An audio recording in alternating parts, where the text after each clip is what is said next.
చెడు స్వభావం గలవారని తెలిస్తే సొంత వాళ్ళైనా, పరాయి వాళ్ళైనా సరే పక్కన పెట్టండి. ఎందుకంటే మన తోటలో పండిన మిరపకాయే కదా అని కళ్ళల్లో పెట్టుకుంటే అది మంటనే పుట్టిస్తుంది కానీ చల్లదనాన్ని ఇవ్వదు. అలాగే చెడు స్వభావం గలవారు కూడా అంతే. హాయ్ అండి, నేను Swapna. Welcome back to our channel. అందరూ ఎలా ఉన్నారు? నేనైతే బాగున్నాను. మీరు కూడా బాగున్నారనుకుంటున్నాను. మీరు ఎలా ఉన్నారేంటనేది కామెంట్ బాక్స్లో కామెంట్ చేసేయండి. వీడియో అయితే లాస్ట్ వరకు చూడండి, మీకు నచ్చుతుంది. వీడియో నచ్చితే లైక్ చేయండి, షేర్ చేయండి. అలాగే మన ఛానల్ని సబ్స్క్రైబ్ చేసుకోండి. పక్కన ఉన్న గంట సింబల్ మీద క్లిక్ చేశారంటే మన ఛానల్ నుంచి నేను వీడియోలోనే పెట్టినప్పుడు మీకు నోటిఫికేషన్స్ అనేవి వస్తూ ఉంటాయండి. ఓకే అండి, ఈరోజు వచ్చేసి నేను బీరకాయ పప్పు అయితే చేస్తున్నాను అనమాట. దానికోసం నేను ముందుగానే కందిపప్పు, పచ్చిపప్పు, ఎర్ర కందిపప్పు ఉంటాయి కదా, ఈ మూడింటిని కడిగి నానపెట్టుకున్నాను అనమాట. తర్వాత బీరకాయలు కట్ చేసుకొని వేసుకున్నాను. అలాగే ఎండుమిర్చి, పచ్చిమిర్చి, టమాటాలు ఇవన్నీ కట్ చేసేసి పసుపు, ఉప్పు అయితే వేసి కొంచెం చింతపండు వేసి వాటర్ పోసి స్టవ్ మీద అయితే పెట్టేశానండి. 3 విజిల్స్ వచ్చిన దాకా ఉడకనిచ్చాను. అలాగే పక్కన ఇడ్లీ కూడా పెట్టేశాను అనమాట ఈరోజు త్వరగానే. 3 విజిల్స్ వచ్చిన తర్వాత స్టవ్ ఆఫ్ చేసి పక్కనైతే పెట్టేశానండి. ఇంక ఇప్పుడైతే తాలింపు వేద్దామని ఇక్కడ చిన్న బాండీ అయితే పెట్టుకొని కొంచెం ఆయిల్ అయితే తీసుకుంటున్నానండి. ఈ బీరకాయ పప్పుని ఒకసారి ఇలా ట్రై చేయండి. టేస్ట్ అయితే సూపర్ ఉంటుందండి. అచ్చం కందిపప్పుతో కాకుండా కందిపప్పుతో పాటు ఎర్ర కందిపప్పు ఉంటాయి కదా, అవి ఇంకా పచ్చిపప్పు చెప్పాను కదా మీకు ముందే, ఇవి వేసి చేసుకోవటం వల్ల టేస్ట్ మరింత పెరుగుతుందన్నమాట. సూపర్ ఉంటుంది. ఒకసారి ఇలా ట్రై చేయండి. ఇంకా ఇవేం వేయకుండా ఓన్లీ కందిపప్పు, ఎర్ర కందిపప్పు, పచ్చిపప్పు వేసి అందులో టమాటాలు ఇంకా ఎండుమిర్చి వేసి పప్పు వండుకున్నామంటే సూపర్ ఉంటుందండి. ఓన్లీ ఎండుమిర్చి, పచ్చిమిర్చి వేసుకొని కూడా వండుకోవచ్చు. ఈ మూడింటిని కలిపి ఇలా చేసిన టేస్ట్ అయితే సూపర్ ఉంటుంది అనమాట. నేనైతే చాలా రకాలుగా పప్పులు అయితే ట్రై చేస్తూ ఉంటానన్నమాట.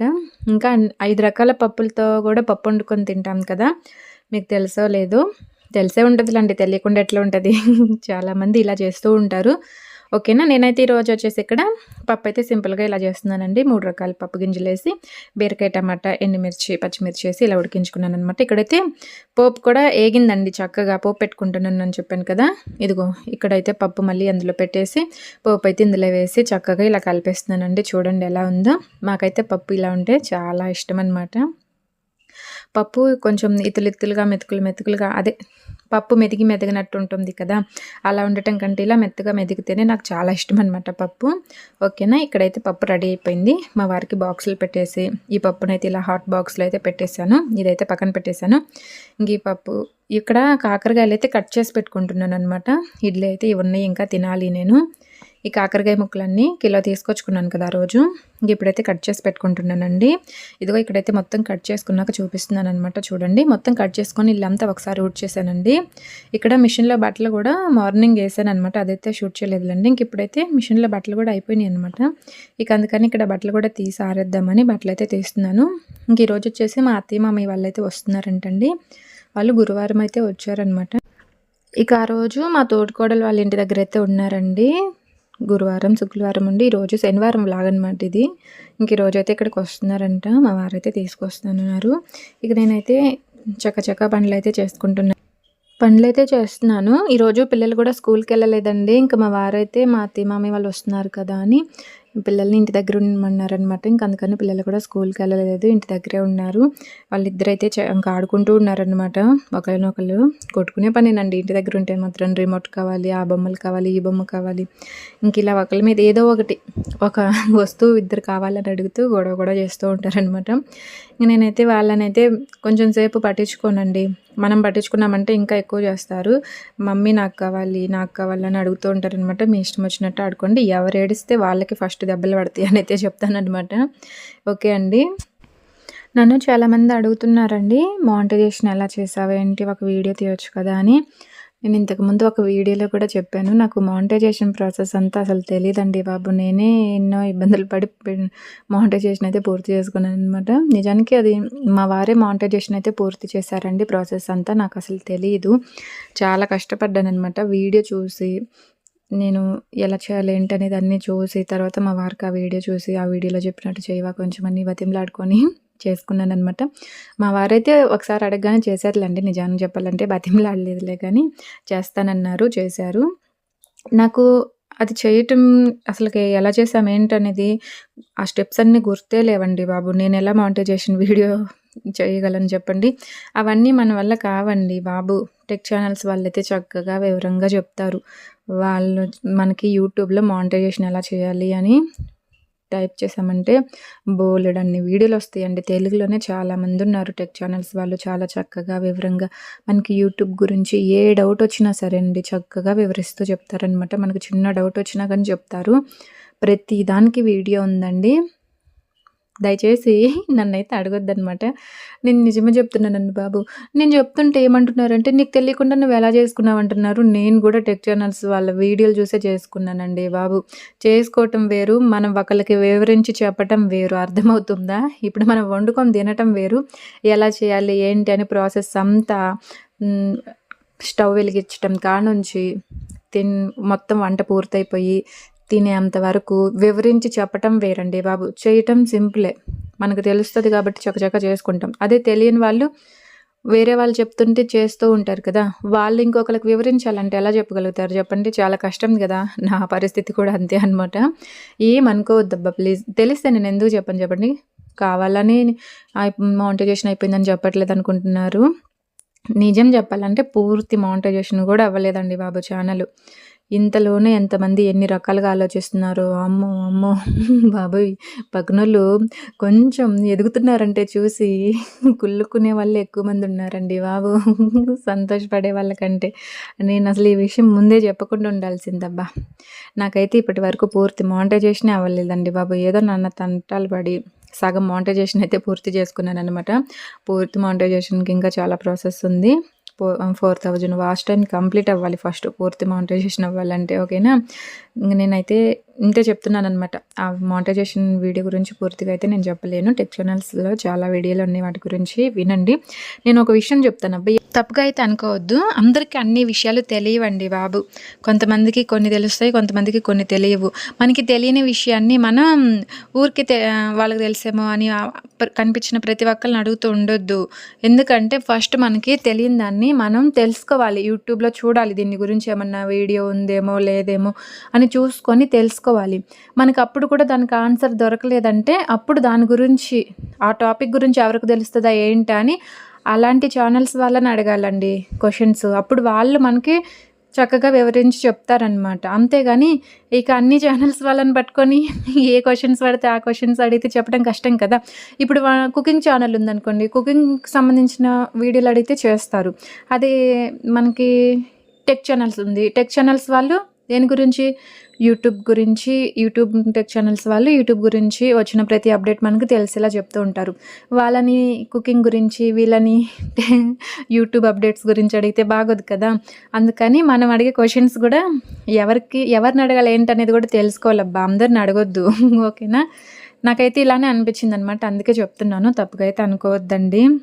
ఓకే అండి. ఇక్కడైతే నేను బట్టలారేసిన తర్వాత రైస్ అయితే కడిగి పెట్టేసానండి. అలాగే కాకరకాయ ముక్కల్లో కొంచెం పసుపు, ఉప్పేసి కొంచెం ఒక 5 నిమిషాలైతే అలా వదిలేసానండి. తర్వాత గట్టిగా పిండేసి ఒక ప్లేట్‌లోకైతే తీసుకున్నాను. ఇక్కడొచ్చేసి మళ్ళీ ఇంకా స్టవ్ మీదైతే బాండీ పెట్టుకొని ఇక్కడైతే ఇవి ఎండు కొబ్బరండి. ఎండు కొబ్బరైతే వేసాననమాట. వీటిని ఎంచుతున్నాను. అలాగే ఎండు కొబ్బరితో పాటు వెల్లుల్లిపాయలు కూడా ఏసానండి. ఇంకా వెల్లుల్లిపాయలతో పాటు మనకి ధనియాలు కూడా ఏసుకోవాలనమాట. ధనియాలు, జీలకర్ర ఇంతవరకు ఏసుకొని చక్కగా వీటినైతే ఏంచుకోవాలండి. ఇలా అయితే కలుపుకుంటూ సిమ్‌లో ఉంచుకొని ఎంచుకోవాలి. హైలో పెట్టామంటే వెంటనే మాడిపోతాయండి. ఇది దేనికనుకుంటున్నారా? కాకరకాయల్లోకండి. కారం అయితే ప్రిపేర్ చేస్తున్నాను. కొబ్బరి కారము.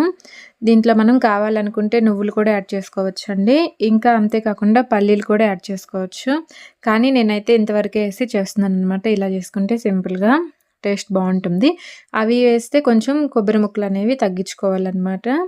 ఓకే అండి. ఇవైతే చక్కగా ఏగినియి. పక్కనైతే పెట్టేశాను. ఇంకిప్పుడు స్టవ్ మీద అయితే బాండీ పెట్టుకుంటున్నానండి. బాండీ పెట్టుకొని ఆయిల్ అయితే తీసుకుంటున్నాననమాట. కొంచెం ఎక్కువ ఆయిలే తీసుకోవాలండి. ఎందుకంటే ఇవి కిలో కాకరకాయ ముక్కలనమాట. అందుకని కొంచెం ఎక్కువ ఆయిలే తీసుకుంటున్నాను. ఈ ఆయిల్ అయితే వేడైన తర్వాత ముందుగా మనం రసం తీసి పెట్టుకున్న ఈ కాకరకాయ ముక్కలన్నీ ఇందులో అయితే వేసుకోవాలండి. ఇదిగో ఇలా అయితే వేస్తున్నాను. ఫస్ట్ అయితే సగం వేయించుదాం అనుకున్నాను. తర్వాత వద్దులే అని మొత్తం అయితే వేసాననమాట. అలాగే ఒక 2 ఉల్లిపాయలు అయితే కట్ చేసుకున్నానండి చిన్న చిన్నవి. ఇంకా అవి కూడా ఇందులో అయితే వేసాను. పొడవుగా కట్ చేసుకున్నాను. ఉల్లిపాయలు వచ్చేసి ఆప్షనల్ అనమాట. నచ్చితే వేసుకోవచ్చు, నచ్చుకుంటే లేదండి. ఇట్లయితే మొత్తం ఒకసారి కలుపుతున్నానండి. మూత పెట్టేసి వీటిని మధ్య మధ్యలో కలుపుకుంటూ చక్కగా ఏగనివ్వాలన్నమాట. బ్రౌన్ కలర్ వచ్చేంత వరకు. అప్పుడే మనకి కాకరకాయలు తినటానికి బాగుంటుందన్నమాట. ఓకేనా, ఇక్కడైతే మూత పెట్టేస్తున్నాను, ఎగుతుంటాయి. ఈ వీడియో అయితే లాస్ట్ వరకు చూడండి, మీకు నచ్చుతుంది. వీడియో నచ్చితే లైక్ చేయండి, షేర్ చేయండి, అలాగే మన ఛానల్ని సబ్స్క్రైబ్ చేసుకోండి. పక్కనే ఉన్న గంట సింబల్ మీద క్లిక్ చేశారంటే మన ఛానల్ నుంచి నేను వీడియోలను పెట్టినప్పుడు మీకు నోటిఫికేషన్స్ అనేవి వస్తూ ఉంటాయండి. ఇందులో కరివేపాకు కూడా వేసాను నేను. ఇదిగో ఇప్పుడైతే వీటినన్నిటిని ఒక మిక్సీ జార్లోకి అయితే తీసుకుంటున్నానండి. ఇందాక వేయించుకున్నాం కదా వాటిని, అందులో కొంచెం కరివేపాకు అలాగే బెల్లం అయితే వేసాను అనమాట. మళ్ళీ ఉప్పు వేస్తున్నాను. ఇక్కడ వచ్చేసి నేను ఉప్పుతో పాటు కొంచెం కారం కూడా తీసుకోవాలండి. కారం అయితే వేస్తున్నాను. ఉప్పు కారం మనకి ఎంత తీసుకోవాలి ఏంటనేది క్వాంటిటీ చూసుకొని తీసుకోవాలి. ఇక్కడైతే నేను 2 స్పూన్లు ఉప్పు, 3 స్పూన్లు కారం అయితే తీసుకున్నాను. ఇక్కడ మధ్య మధ్యలో అయితే ఇక్కడ కాకరకాయలను అయితే కలుపుకుంటూ ఉన్నానండి. ఇవి ఆగటానికి కొంచెం టైం ఎక్కువే పడుతుంది, ఎందుకంటే కిలో ఉన్నాయి కాబట్టి. ఇందులో అయితే నేను కొంచెం పసుపు అయితే వేస్తున్నానండి. పసుపు వేసి చక్కగా ఇలా అయితే వేయించుకుంటూ ఉండాలి. ఓకే అండి. నేను ఇలా చేస్తూ ఉన్నప్పుడు కరెంట్ పోయిందండి.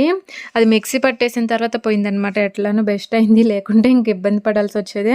తర్వాత వీడియో షూట్ చేశాను, కానీ కరెంట్ పోవటం వల్ల అసలుకి చీకటిగా ఏం కనిపించలేదనమాట. ఇక అందుకని నేను మళ్ళీ ఆ వీడియో అయితే యాడ్ చేయలేదండి. ఏం కనిపించట్లేదు కదా, ఎందుకు పెట్టినా వేస్ట్ కదా అని. ఈ కారం అయితే వేసాను అనమాట. ముక్కలు చక్కగా వేగిన తర్వాత ఈ కారం వేసి కలిపేటప్పుడు కరెంట్ అయితే వచ్చిందండి. ఇదిగో చూడండి, ఇంక అదైతే రెడీ అయిపోయింది. స్టవ్ అయితే ఆఫ్ చేసేసాను అనమాట. తర్వాత చూపిస్తున్నాను. అది రెడీ అయిపోయిన తర్వాతే కరెంట్ పోయింది. స్టవ్ ఆఫ్ చేసిన తర్వాత ఒకసారి కలిపేసి చూపించాను అనమాట. ఇంకా అదైతే పక్కన పెట్టేశానండి. ఏంటి స్వప్న చూపించకపోతే ఎట్లా, మరి మేము ఎలా ప్రిపేర్ చేసుకోవాలనుకుంటున్నారా? పెద్దగా ఏం లేదండి. కాకరకాయ ముక్కలు బ్రౌన్ కలర్ వచ్చేంత వరకు వేయించుకున్న తర్వాత ఇందాక నేను మిక్సీ పట్టుకోవాలని చెప్పాను కదా, ఆ మిక్సీ పట్టుకున్న కారప్పొడి అంతా అందులో వేసుకొని 2-3 నిమిషాలు ఉంచుకొని పచ్చివాసన పోయేంత వరకు ఉంచుకొని స్టవ్ ఆఫ్ చేసుకుంటే చక్కగా రెడీ అయిపోయినట్టే కాకరకాయ కారము. తర్వాత నేను ఇంక అవన్నీ సర్దేసి స్టవ్ అయితే ఒకసారి తుడిచేసానండి. తుడిచేసిన తర్వాత ఇక్కడైతే నేను గోరింటాకు అయితే మిక్సీ పట్టుకుంటున్నాను. మొన్న మా వారు పెళ్ళికి వెళ్ళారని చెప్పాను కదా, ఆ రోజు వచ్చేటప్పుడు గోరింటాకు, కొన్ని జామకాయలు, నిమ్మపండ్లు అయితే తీసుకొచ్చారండి. ఇంకా గోరింటాకు అయితే నేను మిక్సీ పట్టడం మర్చిపోయాను అనమాట. ఇక అదైతే ఈరోజు చూశాను అనుకోకుండా, ఉంది కదా అని ఇంక ఇప్పుడైతే మిక్సీ పట్టేశానండి. చూడండి చక్కగా మెదిగింది కదా. ఇదంతా అయితే ఒక గిన్నెలోకి తీసుకోవాలి ఫస్ట్. నేను ఈ గోరింటాకు మిక్సీ పట్టుకునేటప్పుడు ఇందులో ఏమీ లేదండి, మజ్జిగ పోసాను, గోరింటాకు ఆకేసాను, ఇంకేం వేయలేదనమాట. కావాలనుకుంటే చింతపండు వేసుకోవచ్చు అండి. నేనైతే చింతపండు వేయలేదు, ఎందుకంటే నిమ్మరసం పిండుదామనిలే అని చింతపండు అయితే వేయలేదనమాట. ఇదిగో ఇప్పుడైతే ఇక్కడ నిమ్మపండు తీసుకున్నాను కట్ చేసుకొని. ఇంక ఈ గోరింటాకు అంతా అయితే ఒక గిన్నెలోకి అయితే ఇలా తీసుకుంటున్నాను. గిన్నెలోకి తీసిన తర్వాత నిమ్మరసం అయితే పిండుదాంలే అని. చక్కగా పండుతుందండి. నేను ఇలా తీస్తుంటేనే చేయి చూసుకున్నాను, అంటే రెడ్గా వచ్చేస్తుంది అనమాట. భలే పండుతుందని అయితే అనిపించింది. ఇక్కడైతే ఇంకా నేను నిమ్మరసం అయితే కొంచెం పిండాలండి. నిమ్మరసం పిండుకున్న చక్కగా పండుతుందండి. ఇంకా మనం చిన్నప్పుడు మేము గోరింటాకు రోట్లో రుబ్బుకునేటప్పుడు సపారాలు ఉంటాయి కదా, సపారంలో ఉండే సూరిపుల్ల వేయాలి చెప్తూ ఉంటారనమాట. ఒక్క ఆకు ఇట్లా బోలెడన్ని వేయాలని అయితే చెప్తూ ఉంటారు. అవన్నీ వేయకపోయినా కానీ సింపుల్గా ఇలా గోరింటాకు మజ్జిగ వేసి మిక్సీ పట్టుకొని నిమ్మరసం పిండుకున్నా కానీ సూపర్గా పండుతుందనమాట. తర్వాత నేను చెయ్యి చూపిస్తానండి ఎలా పండింది ఏంటని. ఫస్ట్ అయితే ఇదంతా కలిపేసానండి. ఇంక ఇది కలుపుతున్నప్పుడు మా బుడ్డోడైతే మమ్మీ నాకు మమ్మీ గోరింటాకని అయితే గోలు గోలు చేస్తున్నాడు అనమాట. సరే నీకే పెడతానులే, ఫస్ట్ నువ్వేం గొడవ చేయొద్దని అయితే చెప్పాను. ఇంకా మా బుడ్డోడికైతే ఇక్కడ గోరింటాకు అయితే పెడుతున్నానండి కూర్చొని. చూడండి చక్కగా అయితే గోరింటాకు పెట్టించుకుంటున్నాడు అనమాట. వాళ్ళ నాయనమ్మ అయితే ఆడపిల్లలు ఫస్ట్ నువ్వే పెట్టించుకొని అయితే అంటుంది. అదేంటి స్వప్న ఇందాక వస్తారని చెప్పు, అప్పుడే వచ్చేసారు అనుకుంటున్నారా? వచ్చేసారండి. నేను బట్టలు ఆరేసాను కదా, బట్టలు ఆరేసిన తర్వాత వచ్చేసారనమాట. ఇంక అందుకని అప్పుడు మధ్యాహ్నం మళ్ళీ అన్నం ప్రిపేర్ చేసి కాకరకాయ ఫ్రై అయితే చేశాను. చెప్పాను కదా, కాకరకాయ ఫ్రై వచ్చేసి ఒక వారం 10 రోజుల వరకు నిల్వ ఉంటుందండి. అలా చేసి పెట్టుకున్నామంటే ఎలాంటి ఇబ్బంది ఉండదు. ఓకేనా.